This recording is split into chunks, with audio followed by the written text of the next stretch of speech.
Today, we are diving deep into, well, the world of ultimate luxury, high finance, and just immense power.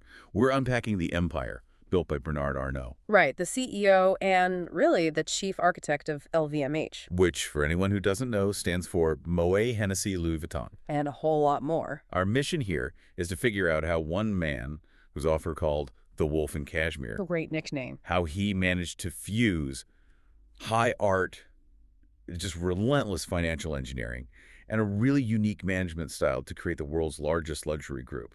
We're talking about an incredible 75 brands, or maisons, as they call them. And he didn't just buy them up. That's the key thing. He fundamentally engineered a new model for what luxury even means today. The scale is just, it's hard to get your head around it. It's so much more than handbags. Oh, absolutely. You mentioned the 75 Maisons. We're talking everything from Louis Vuitton and Tiffany & Co. to Dom Perignon Champagne and, of course, Christian Dior. I mean, their cultural footprint, their financial weight. LVMH is less a company and more a sort of force of nature. That's a good way to put it. And the central question, the thing we really have to get into for you, is how Arnault balances this cutthroat, acquisition-heavy strategy with the need to nurture the creative soul of each brand. That's the core paradox of the whole empire. Exactly. Okay, so let's unpack the man behind the machine. Where does this all start, this blend of ruthless finance and high culture? It reportedly starts with this great, almost mythical story from 1971. Right, in New York City, Arnault was a young guy, and he gets into a taxi. And he asks the driver, have you heard of the president of France, Georges Pompidou? And the driver has no idea who that is. Not at all. But then the driver immediately follows up, But I know Christian Dior. and that was it. That was the light bulb moment. Sources say that's when Arnault realized the true lasting power wasn't in politics, which is so fleeting, but in these enduring cultural brands, in luxury. So he set his family's company on a completely new path, away from civil engineering and straight towards luxury goods. But the thing that defined his rise wasn't his creativity, it was decisiveness. Which, pretty quickly morphed into what his critics would call ruthlessness. And that's how he gets the nickname, the Wolf in Cashmere. It's perfect, isn't it? The soft exterior, but inside, a predator. The classic example everyone points to is his 1984 acquisition of the textile group Boussac. Which owned Christian Dior. The prize. He promised the French government he'd save the struggling company, that he'd revitalize it. And what did he actually do? He systematically dismantled it, asset stripping, plain and simple, fired the workforce, sold off the less valuable parts, and kept the jewel for himself. Dior.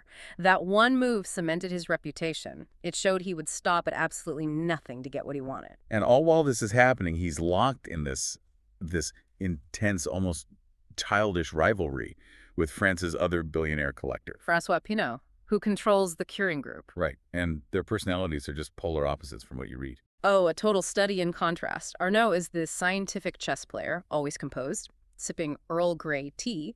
Pinault is the instinctive art lover, more impulsive, apparently prefers vodka. And they don't just compete over companies. They battle over museum space. Yeah. Who can donate more to restore Notre Dame. It's high-stakes business, but it seems incredibly personal. Deeply personal. So let's look at the numbers, because this is why his strategy gets so much admiration on Wall Street. Even with this uncertain environment everyone's talking about, LVMH pulled in a staggering 84.7 billion euros in revenue in 2024. And here's the number that really matters for you. They achieved 1% organic growth. Okay, so 1% doesn't sound like a lot. But in a company this massive, 1% is over 800 million euros. It means they grew their existing brands not just by buying new ones, and that growth actually picked up in the fourth quarter, so they have momentum. But the thing that really jumped out at the analysts was the cash. Their operating free cash flow. A critical term. It increased by 29%, hitting 10.5 billion euros. Right, and for those of you not deep in finance, operating free cash flow is basically the real hard cash the company has left after paying for everything, making the products, payroll, keeping the stores open. So 10.5 billion euros is a massive war chest. It's an enormous war chest. It's money they can use for the next big creative project or, more menacingly, the next big acquisition. It shows a financial strength that's just really hard to shake. Exactly. Okay, so let's shift from finance to culture, because this is where the strategy gets really fascinating. Arnault's use of art, we're calling this the Medici model. This intentional strategic fusion of art, commerce, and cultural stewardship. What does that actually mean in practice? It means recognizing that modern luxury needs cultural validation. If your handbag brand is collaborating with the most famous artist in the world, you're not just a retailer anymore. You're a cultural institution. Exactly. It positions the brand as part of the cultural conversation. Now, this collaboration idea isn't totally new. Louis Vuitton was doing small things with artists way back in the early 1900s. But Arnault supercharged it. He turned these partnerships into massive global commercial events. Just look at the roster. Louis Vuitton has worked with Jeff Koons, Yayoi Kusama. Takashi Murakami. Those collaborations were huge. They sold out instantly. And now they're collector's items themselves. And Dior works with Canazos, Fendi with Damien Hirst. The art world and the commercial world are just completely intertwined here. One validates the other. The art gives the product a sense of rarity, of cultural importance. So what about Arnault's own collecting? He's known for intentional discretion, right? Very much so. Unlike some collectors who, parade their latest purchase, Arnault keeps his acquisitions quiet. It gives him this sort of serious, mysterious aura. But we get clues. We do. His earliest reported big purchase was a Monet, Charing Cross Bridge, 1903. So he's rooted in Impressionism. To start. But his collection now has major works by Picasso, Jean-Michel Basquiat, Anish Kapoor. He's collecting the giants of modern and contemporary art. And the most public display of this whole Medici model is, of course, the Louis Vuitton Foundation in Paris. Absolutely. The building itself is just an architectural marvel, this stunning glass and steel structure by Frank Gehry. It became an instant landmark. It did. It's had 11 million visitors since it opened in 2014. And while most of his personal collection is still hidden away, the foundation is this very visible, permanent statement of cultural commitment. Which, in turn, boosts the prestige of the entire LVMH portfolio. Of course. And the world noticed. In 2015, he was the first non-American to get the David Rockefeller Prize at MoMA. Then he gifted works by Basquiat and Catalan to the Louvre. So he's positioning himself as a patron, a protector of culture. Perfectly. Okay, so let's get into the business secret sauce. The LVMH management paradox. We've established he's a centralized, ruthless operator. So how on earth does he manage 75 unique creative brands without them all becoming, generic and corporate? This is the absolute key to their dominance. They have this unique hybrid model. Some people call it a federal structure. A federal structure? Yeah, it balances two forces that should be in opposition. Decentralized creative autonomy on one side. And centralized strategic oversight on the other. Exactly. The decentralization is where the magic is. Each Maison Dior, Hennessy, whoever, they operate with a huge amount of creative independence. The creative directors are given real freedom. Arnault understands that luxury is a creative product, not a widget you can mass produce. Precisely. And that's where you get that famous quote from him. Money is just a consequence. Don't worry too much about profitability. If you do your job well, the profitability will come. Which is a totally different way of thinking than most big companies. They're all about the quarterly earnings report. Right. LVMH is playing the long game. They're building long-term desirability, and you can't rush that.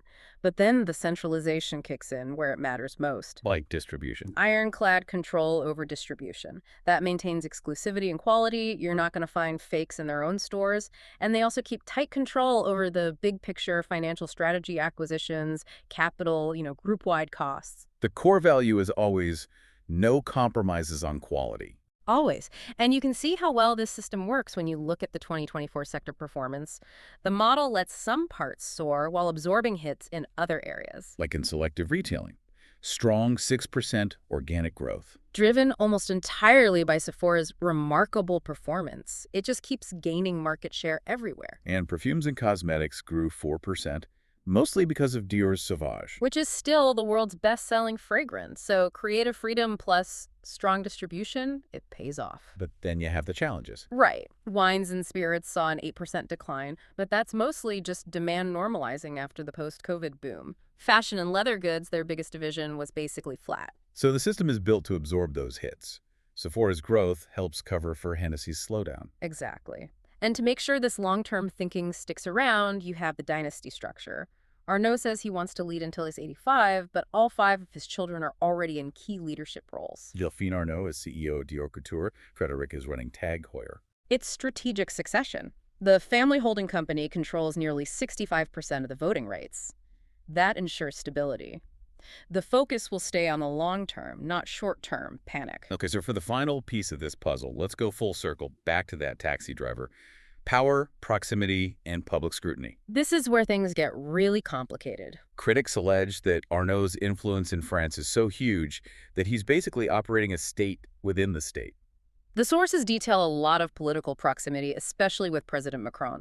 Arnault reportedly has regular, direct access to the president. He's involved in high-level lobbying. And there's this revolving door, right? People move back and forth between LVMH and Macron's ruling party. All the time. And it's had real, tangible financial benefits for him. Macron's government got rid of the Solidarity Wealth Tax, the ISF. The tax on total wealth. Right. And they replaced it with a tax just on real estate wealth and a flat tax on capital gains. To put that simply for you, it shifted the tax burden away from financial assets, like the billions Arnault holds in LVMH stock, and onto property. The reports suggest this one change saves Arnault millions of euros every single year.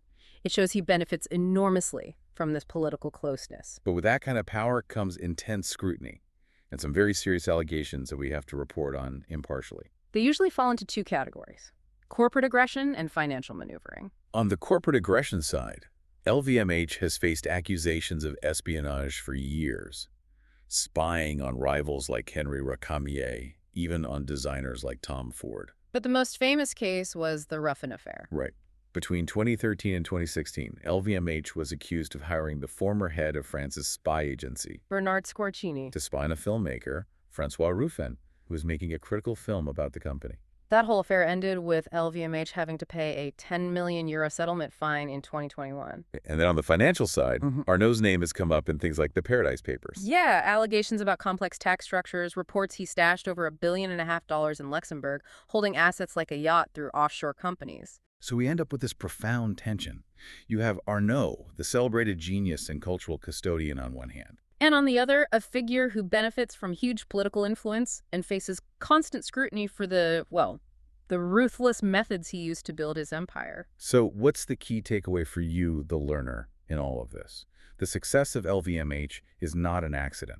Not at all. It's the result of this highly specific, balanced strategy. It treats creative autonomy like a core commercial asset, something to be nurtured, while keeping an iron grip on the things that protect the brand distribution and finance. It's a resilient strategy, but they're constantly adapting. You see it in the 2024 results. Creative freedom lets Dior create a global hit like Sauvage. While the centralized system manages the volatility in the wines and spirits market, the whole system works because it knows when to let go creatively and when to clamp down strategically. So we've seen Arnault position himself as this grand cultural patron and a scientific chess player of global finance. But here's the final thought. When you consider the allegations of espionage, the use of wealth to gain political proximity, the sheer ruthlessness of his early acquisitions, does this unique fusion of art and commerce genuinely elevate culture? Or does it just transform it into the most effective tool imaginable for accumulating power and wealth? That's something for you to mull over. Until our next deep dive.